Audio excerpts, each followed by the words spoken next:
Hello, আজকের recipe আমার আপুদের জন্য যারা কাঁচা কলা খোসার ভাজির রেসিপিটা জানতে চেয়েছে। কাঁচা কলার খোসাটাকে কুচি কুচি করে কেটে নিয়েছি, দেখতেই পাচ্ছেন কেমন করে।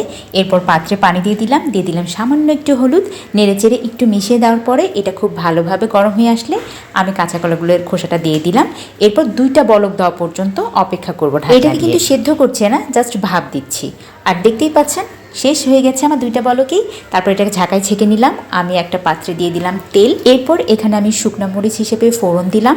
তারপর আমি দিয়ে দিচ্ছি রসুন কুচি, এরপরে দিচ্ছি পেঁয়াজ কুচি। এরপর এটাকে একটু নেড়ে চেড়ে নিচ্ছি। তারপরে যে খোসাটাকে একটু ভাপ দিয়ে রেখেছিলাম সেটা দিয়ে দিলাম, কাঁচামরিচ দিয়ে দিলাম, স্বাদ মতো লবণ। ব্যাস, এখন এটাকে ঢাকনা দিয়ে নেড়ে চেড়ে ভাজি করে নেব।